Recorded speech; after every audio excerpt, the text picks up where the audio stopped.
Alejo, mi hermano, ¿cómo estás? Hola, ¿qué más? Bien, ¿y vos qué tal? Bien, bien, gracias a Dios. ¿Cómo va todo? ¿Qué tal la creación de contenido? Bien, hermano, ahí trabajándole por un mejor país, ya sabes cómo es el tema. Por un mejor país, que siempre es lo que estamos buscando. Y antes de que te invitara a la conversación, pues estaba haciendo como un preludio, estaba hablando un poquito de vos, porque yo sé que vos has sido, o bueno, vos sos abogado, has sido creador de contenido, ciberactivista al mismo tiempo. Llevas más de 6 años ya desde la página de Colombiano Indignado, también creaste el sitio web, también has administrado otros sitios web, ¿cierto? Con relación a este tipo de creación de contenido. Sí, mucho. Entonces es un bagaje muy amplio el que tenés en torno a toda esta incidencia dentro de la opinión pública, dentro del panorama sociopolítico colombiano, y precisamente eso es algo que has logrado escalando, porque como todos empezamos con 0 seguidores y después con el trabajo constante, arduo, con la opinión de calidad, ha llegado al punto en que efectivamente incidís en la opinión pública. Entonces, por favor, dale un saludo aquí a los compañeros y a la comunidad que nos está viendo en este momento. No, un saludo a todos, estaba viendo quiénes se estaban uniendo y los que estaban ahí saludando. Gracias por estar acá y por escucharnos, por dedicarnos unos minutos de su tiempo, que es muy valioso, que le dediquen unos minutos a este tipo de temas y a lo que nosotros tenemos para decir frente a la realidad del país. Así es, Alejo. Es más, hablando de la realidad del país y en el orden de ideas de lo que has conseguido y todo el trabajo que has hecho durante años, a mí me gustaría empezar preguntándote, después de todos estos años, que son más de 6, en el trabajo de generación de conciencia y de creación de contenido, ¿cómo sentís el país? ¿Sentís que ha cambiado? ¿Y cómo lo ves a futuro? ¿Crees que tenemos esperanza de cambiar y que nuestro trabajo en serio va a incidir sobre la conciencia de los colombianos? Bueno, el país hoy en día es totalmente diferente al país que teníamos en el 2014, cuando fue más o menos donde yo empecé con todo esto e inicié mis temas en redes sociales. O sea, el país es otro. Y eso quedó claro en las elecciones del 2018 con Gustavo Petro. Es que 8 millones y pico de votos que haya sacado un candidato como Petro, porque es que no estamos hablando de Fajardo, no estamos hablando de otros tibios que pueden Sí, traer votos de la derecha y todo eso. Estamos hablando de Petro, una persona a quien le hicieron una campaña sucia en su contra terrible y logró sacar más de 8 millones de votos en el 2014. Si me decía que eso iba a pasar en el 2018, sí. no lo creía. Y hoy en día, Me al disculpan 2000, los perritos, me disculpas Alejo, de pronto los perritos, tranquilo. las chanditas ladran. Continúa. Y hoy en día, al 2020, estamos viendo ese cambio de percepción política, de ideología, de realidad del país, de entendimiento de lo que es realmente Colombia y lo que necesitamos en este país es otro. Si hoy hablamos con mucha gente que era uribista, porque hay mucha gente que está dejando el uribismo a un lado, y es que no es solo el tema del uribismo, sino el tema de la corrupción, que es el mayor problema, el mayor flagelo que tenemos en este Sí. país. La gente ya cuando sale a votar, y eso lo vi el año pasado en las elecciones regionales, llegan y decían, no, pero ahorita yo no voy a votar por cemento, por un tamal, porque me den 50.000, voy a votar bien porque de eso depende mi futuro. La gente ya es consciente, algo que no sucedía hace mucho tiempo, o que no sucedía en el país, perdón. Entonces, hoy estoy viendo una realidad política muy distinta y que nos puede ayudar a que en el 2022 lleguen alternativos al poder y que tengamos mayorías en el Congreso, que en este momento pues somos una minoría. En el Sí. 2022 yo le apuesto a una mayoría en el Congreso, a un presidente alternativo y a que en las regiones la gente ya tome conciencia de votar por personas que ayuden realmente pues, a los municipios, a los departamentos. O sea, Alejo, vos das por sentado que para el 2022 Colombia va a tener un presidente alternativo.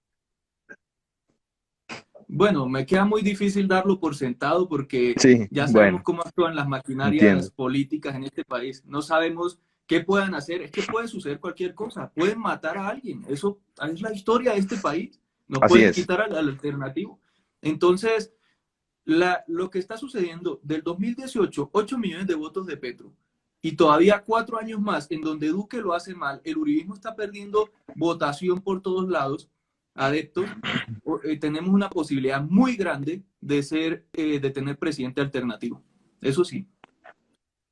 Pero bueno, mira, por ejemplo, Alejo, que a pesar de que la gobernabilidad de Duque ha sido desastrosa, a pesar de todas sus políticas antiambientales, a pesar de la mermelada que ya se le ha develado y que se le ha publicado, se ha hecho pública la mermelada, a pesar de los casos de corrupción y de narcotráfico que lo ensucian, que lo empapelan, que lo ponen a correr e incluso a dar declaraciones al respecto, a pesar de todo eso, ¿vos cómo crees que va a terminar el gobierno de Iván Duque teniendo en cuenta que los medios tradicionales de comunicación lo están apoyando? Entonces la pregunta es, ¿cómo crees que termina? Pero tanto en materia, por ejemplo, económica, como en materia de popularidad, como en materia de percepción del ciudadano sobre Iván Duque y sobre el uribismo. ¿Cómo crees que va a dejar el gobierno de Iván Duque ese tipo de cosas en el 2022? No, personalmente considero que lo va a dejar mal por todos los aspectos. Económico, están tomando malas decisiones económicas en estos momentos.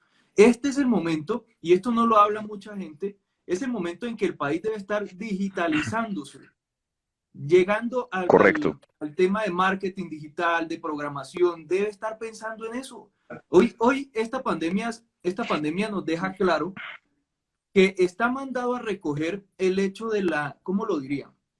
Del trabajo físico. Esto lo hablaban candidatos en el 2018 y nadie le prestó atención. Hay que apostarle a las nuevas tecnologías, a la inteligencia de la gente, La todo ese, digitalización. exacto, y todo Sí. ese aspecto debemos llevarlo para que el país cambie. Ya debemos dejar de depender de lo mismo, del carbón, del petróleo, de todo eso. Y la pandemia nos dio un golpe, nos cacheteó, pero en unos días nos dijo, ojo, ustedes tienen que empezar a digitalizarse, a mover el teletrabajo, como están haciendo Singapur, como están haciendo muchos países en el mundo, que ya son potencias en temas digitales, tecnológicos, programación, ¿cómo se llama esto? Me fue el nombre, en procesadores, todo eso. Y para allá es donde debemos avanzar. Y el país debe estar avanzando en ese sentido, en temas de tecnología, de la ciencia de tecnología, y eso no lo está haciendo Duque. No lo está haciendo, y lo que están haciendo es endeudar al país, tomando malas decisiones en materia económica, que en un año vamos a ver las consecuencias de eso. Y cómo, si no están transformando el país conforme transforma el mundo, porque el mundo se está transformando gracias a la pandemia, si no vamos en ese camino, en un año nosotros vamos a estar en temas económicos bastante graves. Entonces Duque en ese sentido nos va a dejar mal.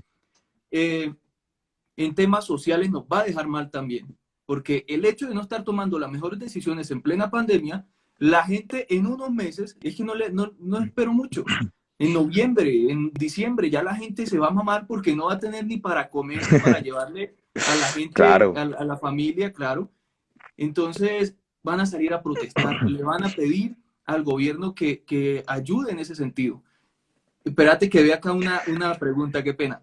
¿Cómo se Dale, digitalizan los dale, Alejo. sectores que no tienen ni servicios públicos Ni servicios básicos? públicos básicos. Porque yo iba a llegar a ese punto, porque mira, Alejo, que por ejemplo, una de las estrategias que empleó el gobierno de Santos fue crear kioscos Vive Digital e instalarlos en sectores del Chocó, como por ejemplo la cuenca del río Cacarica en Chocó, que ha sido una de las víctimas de todo el conflicto, nada más con una de las peores masacres que ejecutaron los paramilitares allí, en donde incluso jugaron fútbol con la cabeza de un señor. Eso es una leyenda ya, pero eso es una cosa horripilante y tenebrosa y eso da miedo. Entonces el gobierno fue allá, el de Santos, y dijo, bueno, pongamos kioscos Vive Digital para que las personas se conecten, tengan recursos tecnológicos con los cuales poder conectarse, tengan por lo menos alguna fuente de dónde estudiar, de dónde adquirir conocimiento, dónde reunirse y estar en contacto con las nuevas tecnologías de la comunicación. Pero despuésito de un tiempo, un corto lapso de tiempo, nos dimos cuenta que los kioscos Vive Digital, a pesar de que inicialmente eran muy buenos, con el paso del tiempo, Dios mío, se deterioraron por completo y las personas que nosotros entrevistamos en ese momento, yo estaba trabajando en otro medio, nos enviaban las fotografías del estado en el que estaban los kioscos, ya ni siquiera se podían entrar porque estaban inundados, los equipos estaban destruidos. Entonces, ¿hasta qué punto y de qué forma, como dicen aquí en los comentarios, podemos nosotros llegar a ese tipo de territorios en donde ni siquiera se garantiza no la luz, sino la vida? Ni siquiera se garantiza la vida. ¿Cómo llevamos y digitalizamos ese tipo de territorios? Bueno, el tema en Colombia es muy complejo para hacer ese tipo de tareas. O sea, acá no podemos decir que estamos en Suiza o en Singapur, como ponía el ejemplo, que se puede digitalizar todo el país, pero es que la realidad de Colombia es muy compleja. Cada región tiene una realidad totalmente distinta a la que está al lado. Entonces, ¿cómo podemos hacerlo? ¿Cómo podemos hacer eso? Decretar en Colombia derecho fundamental el acceso a Internet, básico. Debe ser un derecho fundamental que el Estado garantice el acceso a Internet de todos los ciudadanos colombianos. En ese sentido, pues, ampliar las redes de fibra óptica por todo el país, que llegue a cada rincón, que llegue a cada vereda de Colombia.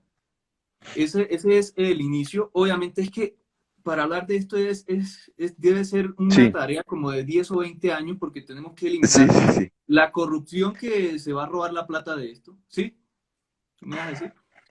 Sí, sino que yo te iba ahí mientras estás dando tu respuesta y tu discurso, me gustaría que de pronto incluyeras el papel que juegan las empresas que dominan y casi que tienen un oligopolio sobre este mercado en Colombia, es decir, Claro, Movistar. ¿Qué papel juegan esas empresas para coayudar, para lograr cooperativamente con el gobierno llegar hasta esos territorios? ¿Será que esas empresas sí han hecho algo, han beneficiado de alguna forma a los colombianos en el sentido de la digitalización y de la oferta que están haciendo?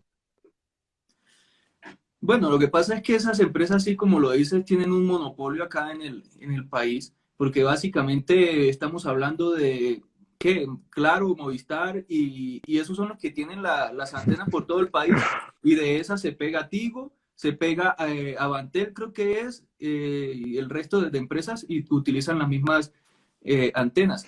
Entonces, por eso hablo de un derecho fundamental, el acceso a Internet, para que el Estado pueda controlar eso. No no que el Estado maneje como tal el acceso a Internet, sino que Sí, pueda correcto. controlarlo para que se pueda llegar a todas las regiones del país. Y es que, mira, está comprobado, hay estudios en Latinoamérica que determinan que cuando uno tiene acceso a Internet y estudia las nuevas tecnologías, programación, marketing digital, todo lo que quieran, uno tiene mayores posibilidades de salir de la pobreza. Cualquier persona que tenga conocimiento en programación y marketing y todo lo que quieran, en ese sentido, tiene todas las posibilidades de salir de la pobreza. Entonces, Ese es el negocio esa es del futuro. del presente. Sí. Ya, eso ya, o sea, si no lo hacemos así, no nos vamos a quedar atrasados ante el mundo. ¿Y cuáles son las Alejo, estrategias? Déjame te digo una ¿cómo? estrategia. Hay Sí, una empresa listo. que se llama Platzi, que es una empresa de educación online, no sé si la conoces. Eh, No, Plaxi no. se puede trabajar con ese tipo de empresas para decirle, no, perdón, para llevarlo a los colegios, para que los colegios desde temprana edad empiecen a enseñarle programación, matemática, física, marketing, todo este tipo de cosas a los estudiantes y además cambiar el modelo educativo del país. Nosotros debemos dejar de depender de un modelo educativo que solo impone unas notas, que obliga a los niños a madrugar, que los obliga a estar como robots en los colegios y cambiar un sistema educativo que no sea por notas, sino por proyectos, un sistema educativo en donde los estudiantes se vean, eh, perdón que estoy leyendo los comentarios, Motivados. Sí, motivados a ir a motivados. estudiar para que tengan unos proyectos de vida basados en las nuevas tecnologías. Alejo, ya para cerrar aquí este tema de las nuevas tecnologías de la comunicación, ahorita estabas hablando de cómo la pandemia dejó en evidencia un montón de cosas escalofriantes en el contexto colombiano, y entre ellas hay un dato que dice que el 96% de los municipios que tiene nuestro país no tiene colegios públicos capacitados precisamente para hacer una clase virtual, no tienen cómo, ni recursos ni capacitación. Entonces, ahí sí, desde el área gubernamental, nosotros cómo podemos reestructurar ese sistema educativo, pero que no solamente sea una reestructuración de lo que vamos a impartir en conocimiento, sino de recursos. Nosotros cómo exigimos al gobierno, sabiendo todas las peleas que hemos tenido, para que financie la educación pública. ¿Cómo hacemos para que por fin, por ejemplo, el próximo año aumente ese rubro de dinero que necesitamos para la educación? Eso con gobiernos como el de Duque nunca va a suceder. Ellos no le apuestan a la educación porque eh, la manera de ellos de llegar al poder es con la ignorancia del ciudadano. Esa es la manera en que ellos se venden al ciudadano para poder llegar al poder. Por eso necesitamos cambiar primero los gobiernos municipales, los gobiernos departamentales y el gobierno nacional. De esa manera, pues, un gobierno alternativo se le puede exigir que invierta más en educación. ¿Y qué hay que hacer? Cambiar totalmente el sistema educativo de este país.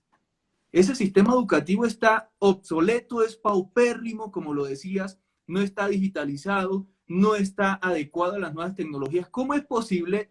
Esto no lo entiendo yo, que en pleno 2020 profesores de informática estén enseñando cómo manejar Word, No, no, no, no, no, no, cómo hacer, cómo quemar un disco, cómo, o sea, eso, no, imagínate no, no, cuando no. ya en este momento ya nosotros debemos estar avanzando, los niños deben estar aprendiendo en cómo programar una página web, cómo programar un software, cómo, sí, todo ese tipo de cosas, cómo desarmar, cómo armar un robot, cómo hacer todo eso. Eso es lo que necesitamos en el país.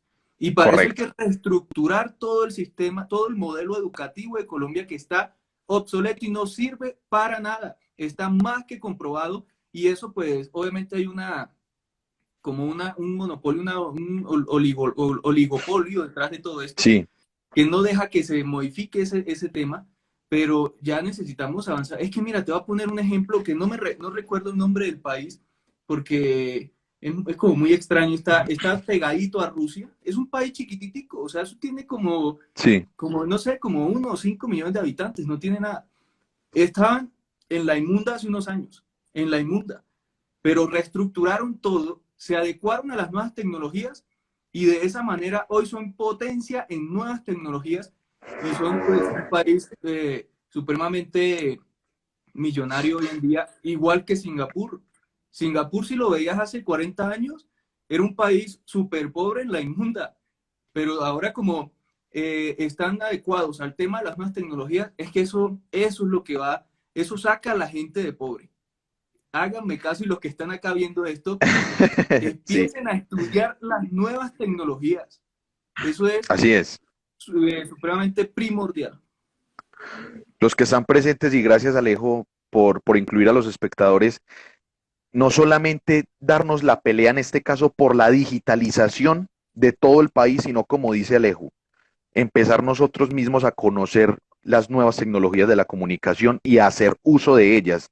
Un buen uso de ellas, por ejemplo, es crear contenido, expresar nuestra opinión, crear medios alternativos, crear páginas que muestren otra cara de la historia, que muestren otra forma de ver las cosas, otra perspectiva, otra cosmovisión. Y llegando a ese tema, pues a través de las nuevas tecnologías es como en Colombia hemos visto el fenómeno de la proliferación de los medios alternativos.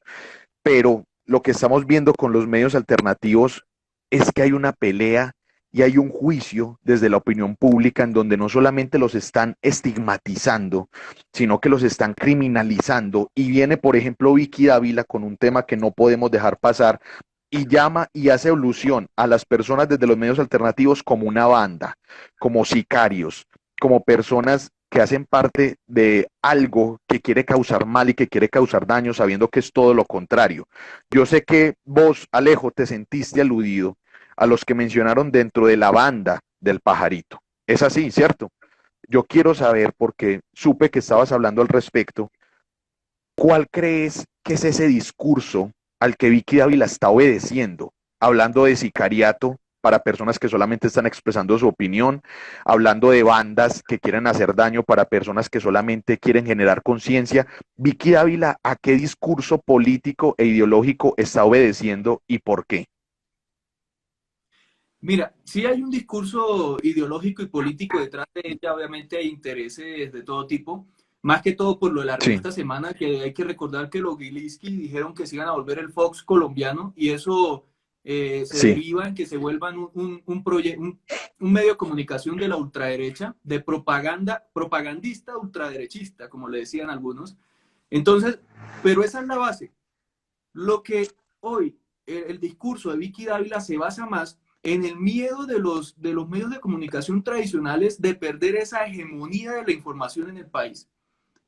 Eso es básicamente el miedo, porque se une Salud Hernández, se une Luis Carlos Vélez, se une Vicky Dávila, todos a hablar con el mismo discursito, porque tienen miedo de que la gente está hoy en día pendiente y se informan con medios alternativos, se informan con sí, así es. ciudadanos del común que abren un espacio en una red social, que abren un canal de YouTube, que abren un Instagram como en este momento, y la gente Sí, quiere oír cosas diferentes. Ya no le cree a Vicky Dávila, a Luis Carlos Vélez, porque son, sí, y esa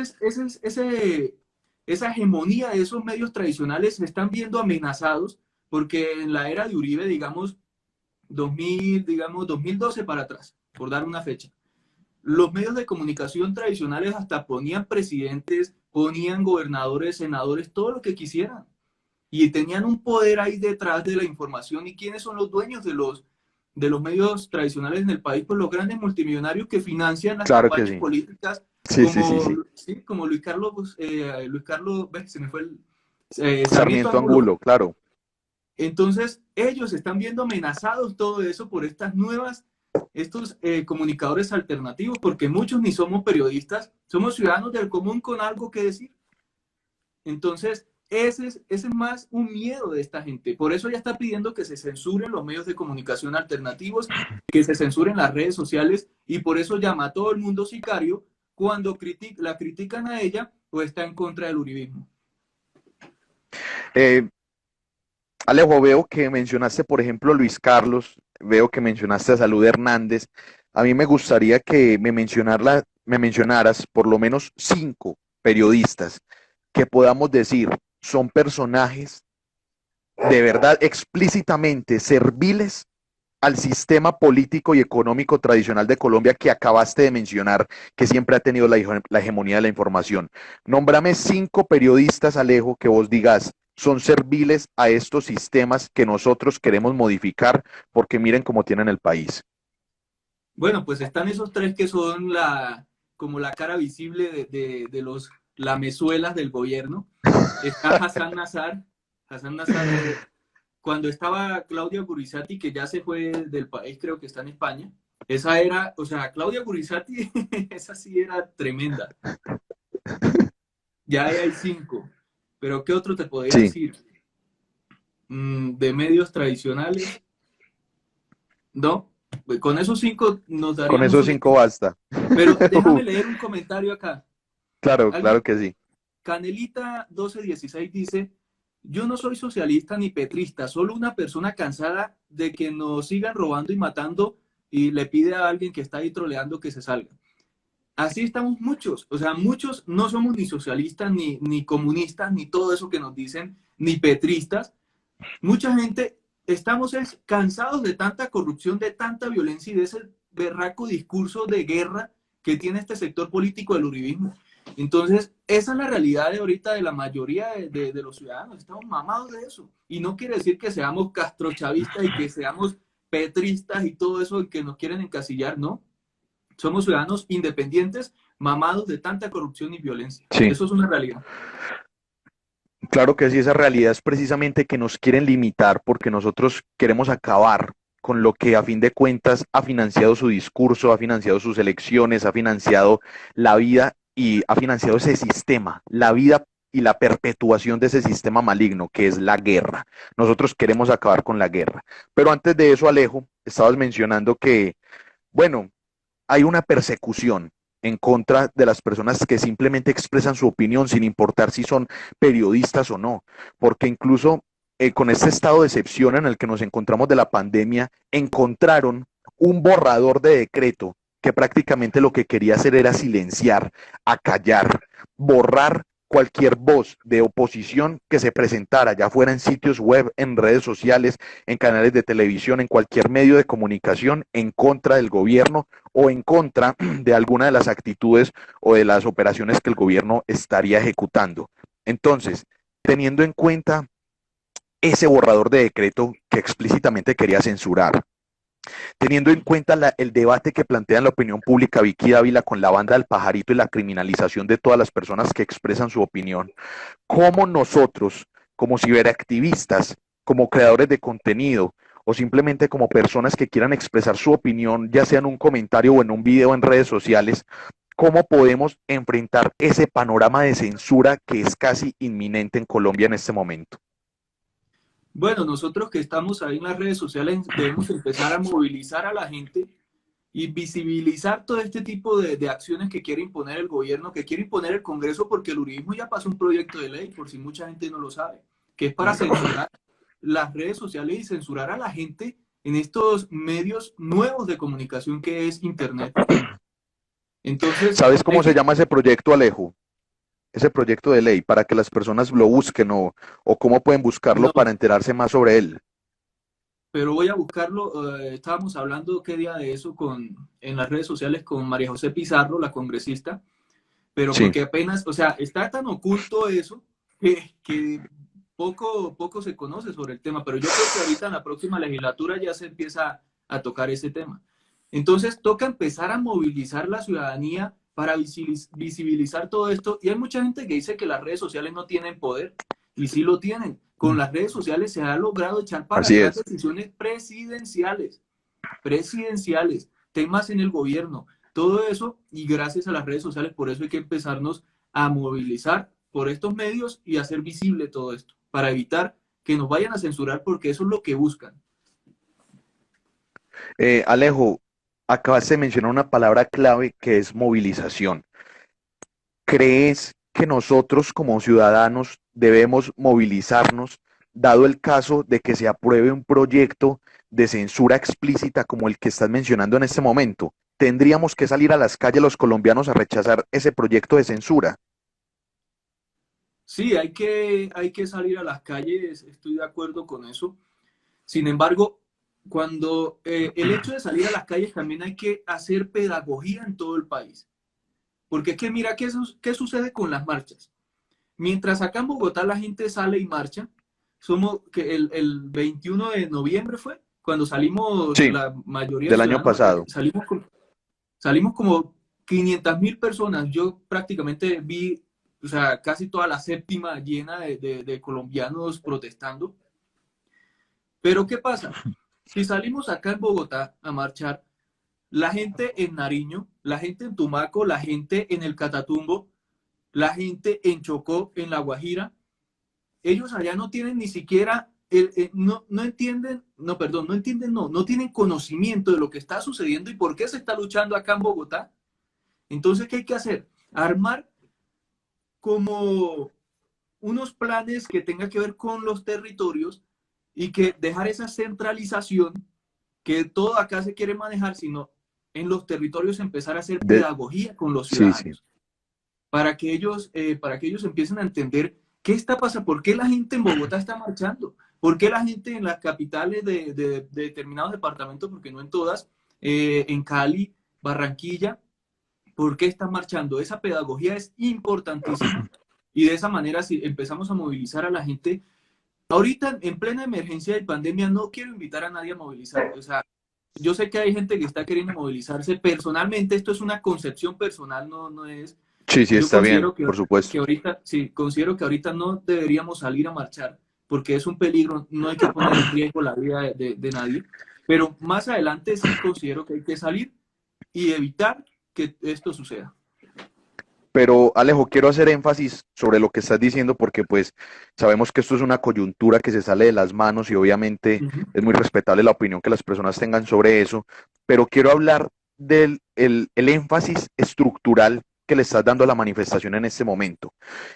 Tu concepción es que debemos descentralizar la manifestación para llegar con pedagogía a los departamentos y a los territorios. Mm. La manifestación está muy centralizada. ¿Cómo podemos descentralizarla entonces? Ahí sí nos toca utilizar las redes sociales para organizarnos y de esa manera empezar a armar como grupitos en cada región, en cada municipio, en cada vereda, lograr llegar a todo el país para empezar a hacer esa pedagogía. Porque es que si tú te vas y le preguntas a alguien digamos, en un pueblo del Catatumbo, que yo soy del Catatumbo, de un pueblo que se llama Ábrego, yo voy allá y le pregunto a la gente, ¿usted sabe por qué se están marchando hoy? Ni idea, ni idea. Entonces, basado en mi experiencia con las regiones, es que yo digo, bueno, pero bueno, salimos a marchar 500.000 personas, pero si no se hizo pedagogía, eso no va a servir para nada, para nada. En las regiones van a seguir votando por el uribismo, por el corrupto, porque la gente no se le hizo pedagogía y no se hizo todo ese trabajo que es necesario. Hay que hacer las dos cosas. Marchar para visibilizar todo lo que está sucediendo y la pedagogía para que se empiece a comprender cuál es el mensaje de la marcha. Y Alejo, una pregunta. Por ejemplo, en ese municipio del Catatumbo, eh, llega la señal, hay internet, la gente está conectada, digitalizada, o en realidad es como en muchos otros territorios de Colombia que están en un estado de desconexión absoluto. No, en el Catatumbo sí, sí llega internet, se ha hecho, algunos mandatarios medio honestos han hecho trabajos en temas de electrificación, entre otros. O sea, no, en el Catatumbo sí, el problema es la violencia y el abandono del Estado en esa región. El abandono del Estado pues es histórico y en ese sentido Sí, pues, allá quien ordena, quién manda, pues los grupos criminales. Allá el Estado, ni idea. listo. Entonces, por ejemplo, ese es un territorio en donde nosotros podemos llegar a través del ciberactivismo y de las nuevas tecnologías de la comunicación. Pero territorios como, por ejemplo, el que acabamos de mencionar de la cuenca del río Cacarica en Chocó, o territorios como lo más profundo de la Guajira, o incluso lo más profundo del Amazonas, ¿cómo llegamos allá? ¿De quién podemos valernos para llegar hasta esos territorios donde nosotros no tenemos la capacidad de llegar a través de esto? ¿De quién podemos apoyarnos? Ahí sí, como te digo, nos toca armar los grupos de pedagogía que logren llegar a esos lugares. Mira, no sé si mucha gente acá sabe, sabemos, tenemos una campaña en Baki para ayudar a la familia de María del Pilar Hurtado, la Así niña es, sí. que fue asesinada hace un año. Eh, y es impresionante. Hace una semana, 2 semanas, también se hizo una Baki para colaborar con el periodismo independiente de Julián Martínez. 100 millones de pesos se recogieron ahí. Acá llevamos más de 10 millones de pesos. En diciembre recogimos plata para la familia Zamboní, de la niña Zamboní.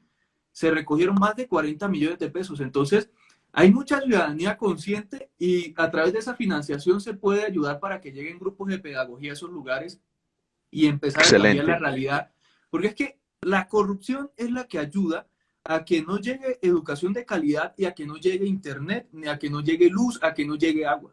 Entonces, con ese tipo de pedagogía se puede ayudar a cambiar esa corrupción y que cambie esa realidad de ese lugar. Pero déjame respondo acá algo de Listo, una claro. cuenta que se llama Colombia Despierta y Libre, que ahorita la mencionaste. Después de la pandemia no vamos a poder echar atrás lo que están aprobando. Él pide que se salga a marchar en estos momentos. Eso es En importante este lo que momento. dice. Sí, lo que dice él es importante o ella.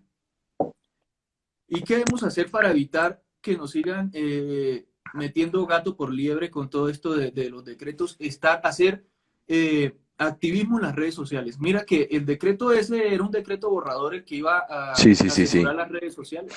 Se hizo presión en las redes sociales porque se dio a conocer y obviamente ya después de la presión, después de la visibilización de ese decreto, no lo sacaron porque sabían lo que se les venía encima. Entonces, Así las es. redes sociales pueden ser un apoyo, utilicémoslas.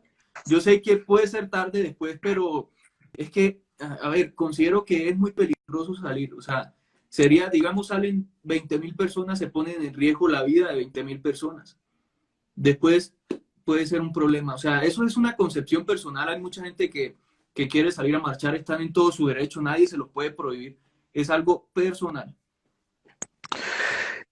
Bueno, Alejo, hablando de pronto de esas conglomeraciones, queriendo de pronto enfocarnos un poquito más en el tema del contexto de pandemia que estamos viviendo, ¿cuál es la lectura que tenés en torno a las decisiones gubernamentales que se escudan en activar o reactivar la economía, pero que realmente han sido trágicas en tanto sabemos que en 15 días pueden reflejar un masivo contagio de personas por COVID, como lo fue la estrategia de el día sin IVA? ¿Cuál es la lectura que haces de ese tipo de decisiones? En realidad, Iván Duque está beneficiando a las personas dueñas y que son terratenientes, que son gigantes en el aspecto económico y dueños de empresas grandes, o Iván Duque en realidad está haciendo eso para quedar bien con la gente y decir que está reactivando la economía. ¿Cuál es la lectura que tenés de estrategias económicas y sociales erradas como el día sin IVA? Ahí hay dos cosas. La primera, Duque, como decía ahorita, nos metió gato por liebre con el tema de la economía naranja. Yo nunca le creí en lo de Sí, la sí, sí, economía sí. naranja. Yo nunca. Mucha Pero te gente sí leíste se el la libro, creyó. te No, leíste yo el no. libro de la economía naranja. No, lástima la plata comprar eso. Entonces, pero ¿sabes cuál sí me compré? Yo tengo el de Uribe. Este es el de Uribe. No lo veo. Mostránoslo, mostránoslo. Ah, vea. ¿Y Claro, qué tal? nada, el man dice una cantidad de barbaridades ahí impresionante. Pero bueno, Bacano hablar de eso después, bacano. Muy bien. uy, pero lo leí fue hace como, ¿qué? 4 años sería, o 5 años, no sé. Ya ahorita casi no recuerdo. Habla de la finca del papá, de lo que sucedió, todo eso. El tema de Tranquilandia lo aborda. No, no, no, de la finca, que es que el papá lo mataron en una finca de ellos Sí. y ahí comenta cómo sucedió eso. Ah, bueno.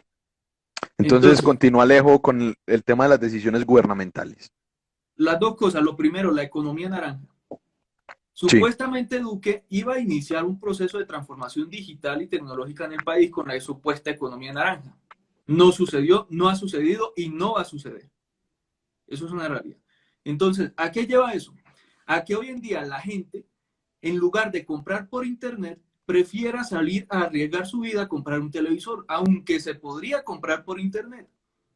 Entonces, si Duque hubiese iniciado una transformación ahorita, después de 2 años de haber llegado al gobierno, la gente, pues obviamente no todos, porque eso es un trabajo muy largo, pero mucha ciudadanía comprendería que se puede comprar por internet. Es como si la gente no supiera eso, que uno puede agarrar lo mismo que va a hacer en la tienda, lo compra, lo hace por internet.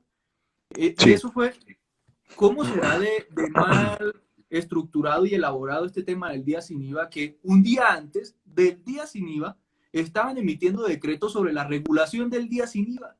Imagínate eso. Entonces, No, no, no, no. el hecho de que Duque no haya dicho, primero, todas las compras se deben hacer por internet, y esto lo debía haber hecho 3 meses antes para que las grandes empresas y todos los que tuviesen su página web la adecuaran para recibir gran tráfico, gran cantidad de usuarios. Es que eso lo vimos, se cayeron muchas páginas web porque no están preparados. Y eso es otro tema, que esas empresas no están preparadas para digitalización, toca prepararlas. Entonces Duque no organizó bien eso y que llevó al matadero a los ciudadanos. Porque es que, bueno, la responsabilidad es compartida, ciudadanos y gobierno. Porque el gobierno le dice, vea, ustedes van a tener promociones, pueden salir, tienen todo el permiso y vayan y compren. La gente va a salir. O sea, la cultura ciudadana de Colombia, no estamos hablando de los Países Bajos, estamos hablando de Colombia, donde la cultura ciudadana es todavía hay que trabajarla muchísimo. Entonces les Claro, dicen eso, donde sabemos, por ejemplo, y qué pena te interrumpo, ahí para hacer nada más como esta excepción, donde sabemos que la cultura colombiana y el pensamiento, la noxiología colombiana precisamente hace parte de un ciclo de ignorancia, pero sistemática, porque nosotros no somos, o muchas personas no son ignorantes porque quieran y que por voluntad Ujú. propia no conocen las cosas, sino que es precisamente porque no quieren que la conozcan desde allá. Continúa, Alejo. Totalmente de acuerdo con eso. Es que eso es como los que dicen, el que es pobre es porque quiere. Es el mismo, o sea, no es porque Sí, quieran, sí. es porque la realidad y las decisiones de un gobierno los llevan a que las oportunidades les sean truncadas en todo momento. Entonces, Duque no organizó bien el día sin IVA y eso fue una vergüenza internacional tremenda, el hecho de que haya mandado a la gente a que salgan como pollos en galpón, como dijo la periodista Erika Zavala. Eh, entonces, lo que debe hacer el gobierno es que solo días sin IVA por compras en Internet. Eso es lo que hay que hacer. Y así nos evitamos todos estos problemas. Pero eso, obviamente eso detrás hay un tema bastante complejo que no se hace en un día para otro. Sí, porque ya la inaccesibilidad del Internet y de las nuevas tecnologías de la comunicación excluirían a muchas personas. Exacto. Leyendo así ese panorama de exclusión, de casi que inoperancia de las nuevas tecnologías de la comunicación a la hora de llegar a un día sin IVA, ¿crees que el día sin IVA deba cancelarse por lo menos para las fechas en que estemos dentro del estado de emergencia? Cancelarse no solo hacerlo por Internet, obviamente pues hay un tema de exclusión que tiene que revisarse, hasta puede ser un tema discriminatorio, posiblemente. Pero Sí, si es el día sin IVA, que se haga solo por Internet. No podemos exponer más a la gente. Es que veníamos avanzando. Yo te pongo un caso, un ejemplo. Yo llevo 3 meses y unos días encerrado en la casa.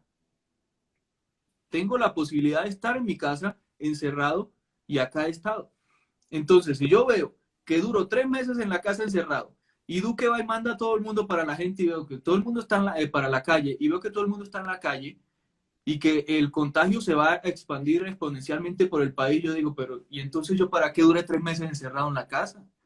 ¿Para qué sí. estoy cumpliendo las órdenes del gobierno durante 3 meses? ¿Para qué estoy cumpliendo los protocolos de bioseguridad si en un día Duque le dice a la gente salgan y contágiense todo el mundo? O sea, no tiene ningún sentido.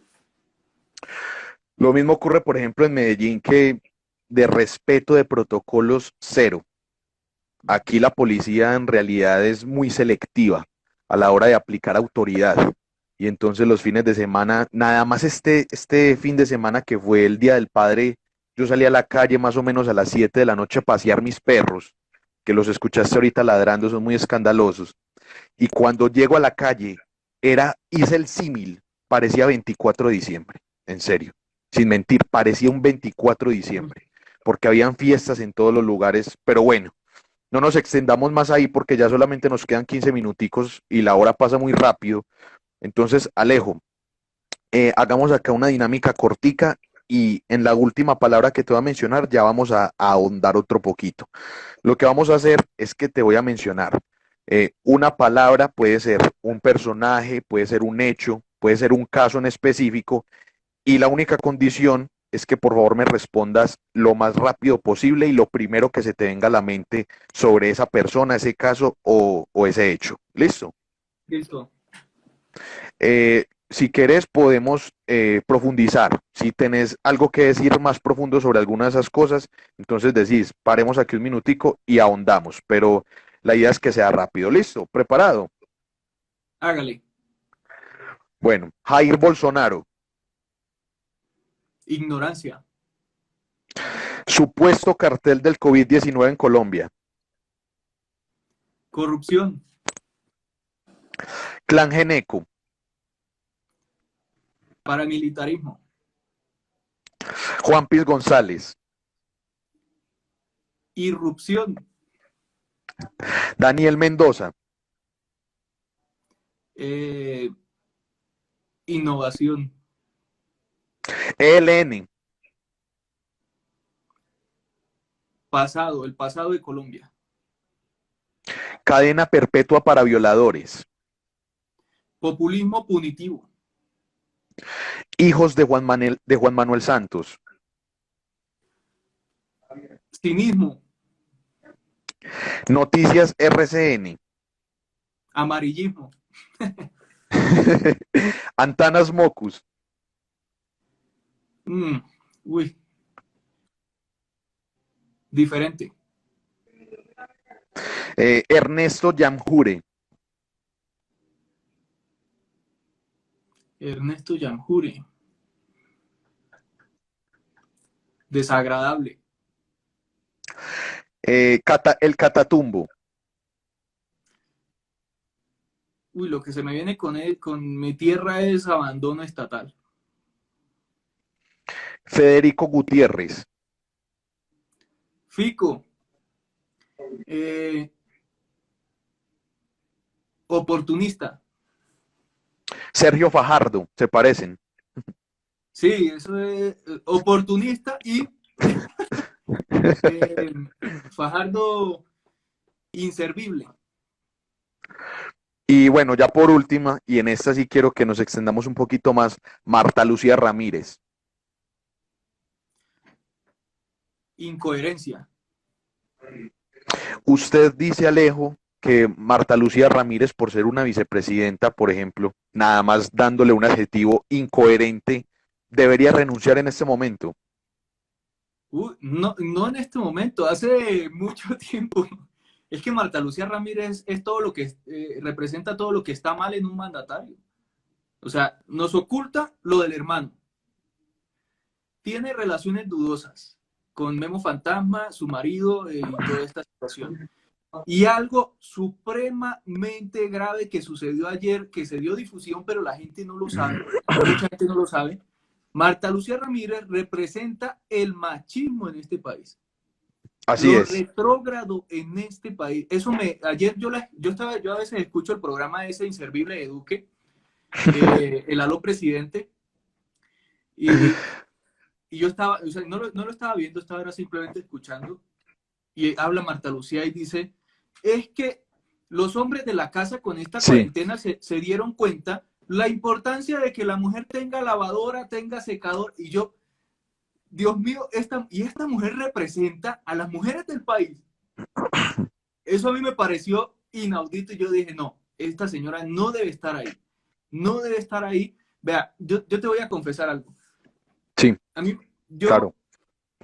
Uno como hombre en esta sociedad, más en la sociedad colombiana, tiene micromachismos que uno cree que no los tiene. De acuerdo con usted. Y uno creció siendo machista. Yo hasta ahora estoy aprendiendo vea, con estos temas del feminismo yo no me meto en redes sociales porque yo dejo que, o sea, prefiero no hablar de eso, sino aprender de eso.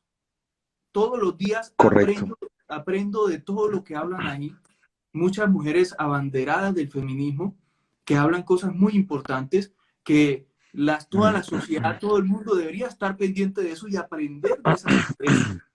Y siempre pido perdón cuando a uno se le salen esos micromachismos, porque es que es una concepción y una crianza que le dan a uno en este país que es duro, o sea, no es duro, es difícil salir de esa desgracia. Para mí eso es una desgracia. Sí. Entonces, es una desgracia heredada. Exacto. Entonces todos los días yo siempre quiero aprender de eso para evitar eso, para enseñarle a los amigos, si tengo un hijo, para evitar que eso siga pasando.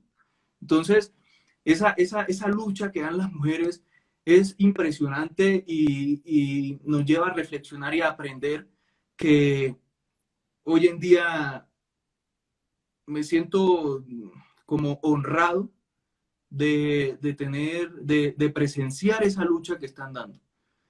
Y el hecho de que Marta Lucía Ramírez salga con ese tipo de cosas, a mí me deja realmente bastante triste porque se supone que es la vicepresidenta de este país y que debe abanderar ella más que todo ese tipo de luchas. Entonces, lamentable eso y sí debería renunciar. Si hay un obstáculo, por ejemplo, en este momento, en contra de toda esa lucha feminista en Colombia, es precisamente que las mujeres que están en el gobierno no representan ni un 1% la lucha feminista en Colombia. Y cuando hablo de esas mujeres, me refiero a Paloma Valencia, me refiero a María Fernanda Cabal, me refiero a Marta Lucía Ramírez. Nosotros, ¿qué mensaje podemos darles a las mujeres sin tener esa autoridad, sin tener ese talante de ideológico o sin tener esa posición de autoridad para decirles a las mujeres qué hacer, qué mensaje podemos hacer a fin de cuentas también para los hombres, para que se encaucen dentro de esta pelea por las mujeres, porque como nos dimos cuenta, los feminicidios, por ejemplo, aumentaron en la época de pandemia, el maltrato contra la mujer, el abuso, la violencia aumentó también en pandemia. ¿Qué mensaje también podemos darle nosotros a los hombres para que se encaucen en esa pelea por defender a la mujer y por darle la voz y para que la mujer también tome esa voz por sí misma? ¿Qué mensaje podemos dar? Bueno, el mensaje como, esto ya lo dice uno es como hombre. Sí, Eh, es que esto es complicado porque apenas se está uno aprendiendo de todo esto, o sea, y no me gusta hablar de esto porque esto es una lucha de las mujeres. Es como así uno, es. mírame mi piel, y es como yo empezar a hablar de racismo acá, es como yo dar lecciones de racismo, o sea, no, no tiene ningún sentido. ¿Sí, sí me hago entender? Entonces, lo único que yo le podría decir a los hombres es, no, no se metan como tal creyendo que saben lo que han pasado las mujeres en su historia, creyendo que pueden opinar sobre lo que, lo que a ellas les ha tocado sufrir durante su historia. Eso no lo haga. Es como uno decirle a una víctima de la violencia, que mi familia es víctima, es como decirle cómo debe sentirse ante la pérdida de un familiar por la violencia en el país. No, uno debe apoyar esa lucha, aprender de esa lucha, entender por qué y tratar de transformarse uno, evitar de esos micromachismos o del machismo, que eso es una descarada, no sé ni cómo llamarlo, me siento avergonzado cada vez que a uno se le sale un micromachismo de eso, es terrible. Y esa es como el mensaje que yo le doy a los hombres. Apoyen esa lucha y aprendan todos los días de las guerreras, de las mujeres que están enseñándonos todo este tipo de cosas. En estos días, precisamente en uno de los en vivos estábamos hablando de eso y muchas mujeres participaron, se unieron al en vivo a conversar, a alzar su voz, a hablar sobre eso. Y a fin de cuentas, dentro de Cofradía para el Cambio ya se está gestando un movimiento de mujeres que quieren sacar el lado feminista de Cofradía, porque lo has dicho muy bien, nosotros como hombres no tenemos esa autoridad para hablar de feminismo y para hablar con el talante que una mujer tiene de toda la defensa de los derechos de la mujer, aunque es obligación hacerlos respetar y respetarlos de igual forma.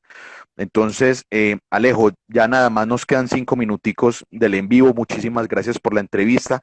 A mí me gustaría, por favor, que cerraras con un mensaje en torno al ciberactivismo. ¿Por qué las personas deben tomar, por ejemplo, su celular y grabar un abuso de policía y publicarlo? ¿Por qué las personas deben ver una noticia en televisión y se dieron cuenta que algo estaba raro, que había una tergiversación de la información y escribieron un comentario alrededor de eso? ¿Por qué las personas deben apoderarse a través de la emancipación intelectual y también de recursos de conocimiento de todas las nuevas tecnologías de la comunicación? ¿Por qué nosotros tenemos que volcarnos e inclinarnos hacia estas tecnologías para lograr el cambio de Colombia? Mira, el tema de las nuevas tecnologías, y me pareció, gracias por dejarme hablar de las nuevas tecnologías, porque no, no todo es solo la política y lo que pasa en el país. Las nuevas tecnologías, estoy tratando de ser un abanderado de eso, porque Qué bien. antes de iniciar con lo que te voy a decir, mi caso personal, las nuevas tecnologías me sacaron de una vida en que ni idea para dónde iría. Es decir, yo me gradué de abogado de una universidad que se llama Universidad Francisco de Paula Santander de Ocaña, municipio de Ocaña, donde llevaron los jóvenes de Soacha y les quitaron la vida. Sí. Y en esas regiones, ejercer el derecho, litigar o tratar de salir adelante es muy difícil. Es muy difícil. Yo me gradué hace como dos años y pico ya. Y las nuevas tecnologías me sacaron de un posible rumbo de pasar estancamiento de un... estancamiento, de pasar cientos de hojas de vida, de, de bregar, como dicen en la región, para salir adelante. Porque estas nuevas tecnologías me dieron unas nuevas oportunidades que la gente todavía no conoce y es lo que necesitamos darle a conocer a todo el país para que mucha gente salga de ese estancamiento en el que le toca buscar una empresa, mirar a ver qué hacer, luchar por ganarse un mínimo, Sí, todo ese tipo de cosas. Y las nuevas tecnologías me dieron esa oportunidad. Y gracias a las nuevas tecnologías, y así lo dice el estudio, hoy soy una persona que puedo decir vivo tranquilo. Si no, estuviese, no sé, la verdad no sé cómo estuviera, no sé qué situación estuviese pasando en estos momentos con la pandemia. Entonces, ¿qué hay que hacer? Las personas que... Es más Alejo, y qué pena te interrumpo ahí un momentico, Dale, dale. añado algo.